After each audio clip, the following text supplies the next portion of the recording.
Wrestling is just one component of professional wrestling, and ironically, it might not even be the most important thing, because you need to actually care about a wrestling match, and one way to care is to have faces, good guys that you love, and heels, bad guys that you equally hate, and that's what we're talking about today. Faces and heels, or actually what we're talking about is people who should be on opposing teams. Faces who should be heels, and heels who should be faces. The most obvious two right this second are Randy Orton and Kevin Owens. Those guys are natural heels. Now, to be fair, it's almost always easier to be a heel than it is to be a face, because you can say whatever you want, do whatever you want, be as dastardly as possible, and get away with it. Randy Orton as a heel can punt a senior citizen in the head, but Cody Rhodes as a face, he cannot do that. And before we go any further, if you're new to the channel, comment below so you can have a chance to win this undisputed title or one of those in the background. We got the Stone Cold Steve Austin Smoking Skull belt and the Winged Eagle.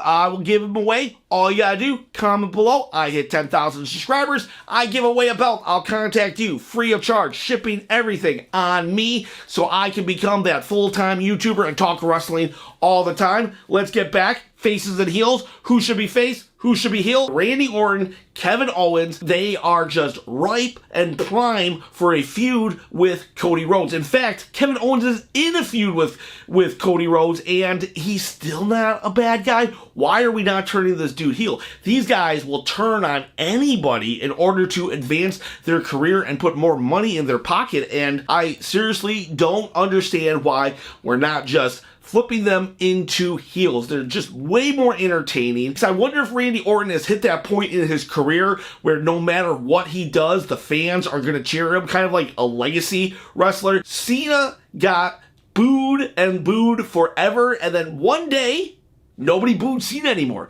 Everybody was like, I appreciate John Cena. And I wonder if that's where Randy Orton is in his career, but I think he could do it. Give Randy Rhodes an RKO, and I think we're going to be booing him. Get those guys heels now. Okay, well, Randy Orton can wait till he loses to Gunther, but Kevin Owens, get him heel now. Even though he did have a funny line on SmackDown where he said that everybody he's ever turned on deserved it except for Kofi. Sorry, Kofi, my bad. That was hilarious. But no, for real, Kevin Owens, the prize fighter, heel now, please. Yesterday, actually, not even now, yesterday. Time machine it backwards so he can be a heel by the time this video airs. So now let's turn someone face. Austin Theory. This one seems to be a no-brainer as well. They've led us to this conclusion that it's going to happen. Kind of surprising, because Austin Theory has a very punchable face when he kind of smirks and he kind of does his body poses and stuff, but no, they've set it up pretty well for Austin Theory to turn on Grayson Waller. Turn him face. Let's see what he can do,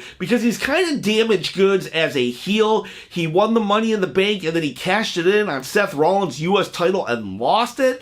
Let's just not talk about it. It's a miracle that he has been able to salvage his career after that terrible, terrible booking. And granted, it was in a tag team, and sometimes wrestlers go to tag teams to kind of like, you know, it's career death. But he's kind of slowly kind of worked his way back up into the audience thanks to Grayson Waller. And now, let's just do it. Let's pull the trigger. Something happens, and he finally says, I'm not going to be your human shield anymore. And he turns on him. Everyone's going to love it because everybody hates Grayson Waller and when he speaks, and we'll get a huge pop. And we can have Austin Theory as a face. I don't know why we ever tried to put Miz as a good guy. Maybe right now it's hard to boo him because he's been around so long and people are finally giving him his flowers. The dude has been so underappreciated throughout his career that it is nice to see people actually cheering for The Miz, but it still doesn't feel right. He did do a good promo though the other day when he was saying how he doesn't have a lot of friends in the business, so he's going to stick up for them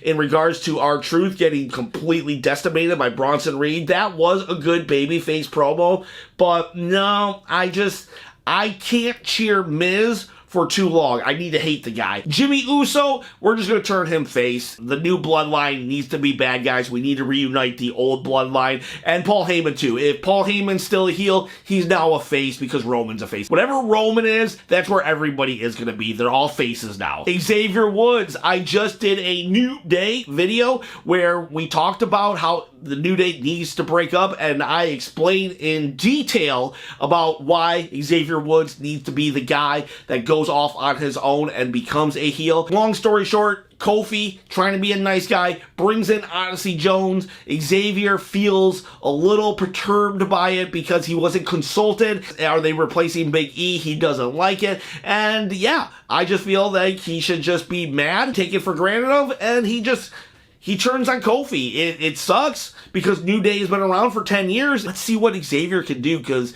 he's kind of the Seth Rollins of the New Day. Let's see him go out there. Push him out the nest. It's time for Xavier Woods to fly. Tiffy time! And it's time to turn her face. Tiffany Strand needs to be a face. Let her cash in the Money in the Bank on Nia Jax, and from that point forward, she is just a face. She's hilarious. She gets the business. She's like a rookie. Being a professional wrestler was not her dream as a little girl, and yet she just gets it. She has a connection with the crowd, and I don't know. She's a perfect heel. Her promos, her snobby look on her face, everything about her screams heel, and yet we cheer her. The people cheer her. She gets the cheers, and yeah, I just say let's do it. Let's turn her face. Naomi and Jade Cargill. Let's make them heels. If Jade Cargill is not ready to go on her own right now, then bring Naomi with her, and those two could be a heel tag team. They turn on Bianca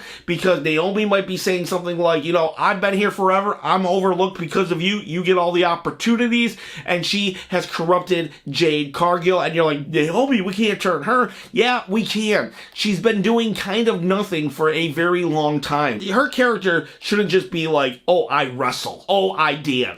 We can do something with Naomi. With Jade Cargill backing her up, I think they can go pretty far together, and this would allow Jade Cargill to still get the mentorship of a veteran, and eventually she'll just go off and we can have the Bianca Jade Cargill match at WrestleMania. The Wyatt Six, they need to be bad, okay? These guys are evil people. They need to unleash their craziness onto the world, and they can only do it so much on the heels. I get why they needed to come in as faces, because they were paying tribute to Bray Wyatt, R.I.P., and the fact that they just look so cool, and their presentation is awesome. Everybody loves a horror movie, but they're bad guys. They need to be bad guys. Okay, when you are walking around with a creepy bunny mask that doesn't scream good guy, no, that screams psycho. And when they turn heel, bring Braun Strowman with them. What's that guy doing? He's so lame right now. Braun Strowman, the choo-choo train, the guy who beats up bullies. Give me a break. Bring him back into the Wyatt family, the Wyatt Six, and have the Wyatt Six go after Cody Rhodes' championship with Braun Strowman as the challenger. You're like, well, what about the family thing?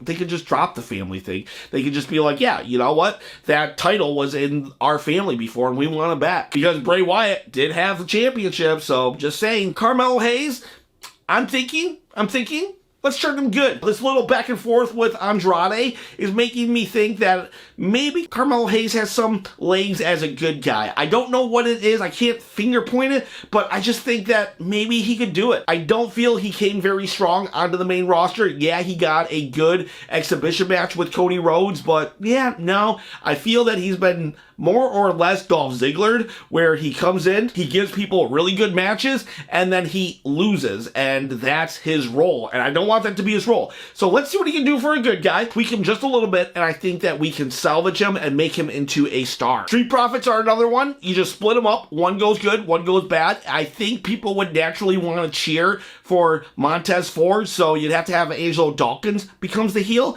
and it kind of sucks because I think without Montez Ford, Angelo Dawkins will just like, I don't know, poof, gone. But I could be wrong. Hey, you know what? When it was Cody Rhodes and Ted DiBiase, we all thought Ted DiBiase, he'll be the star, and Cody Rhodes will be the nothing, and look where we are now. So maybe Angelo Dawkins can find himself as a single star. It's not out of the realm of possibility, but I do feel that it's out of the realm of possibility. Montez Ford is just a superstar waiting to break out. And for our final picks, it's a double turn, very difficult to do, but a double turn on Drew McIntyre and CM Punk. CM Punk is an awesome good guy. I love good guy CM Punk, but he's even a better bad guy. And Drew McIntyre, this whole feud, honestly, he's been kind of right. Everything he has said, he has been right about. It wasn't until he took the bracelet off of CM Punk that he started being very dastardly and evil,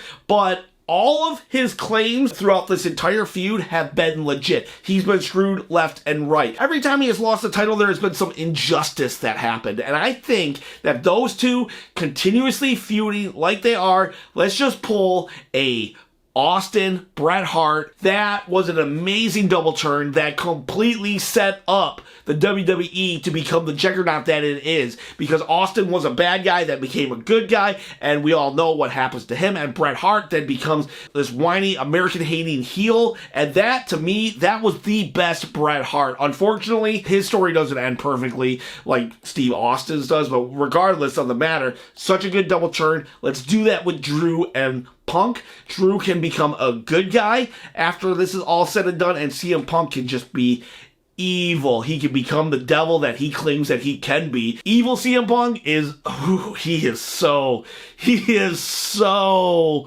oh man, I don't know.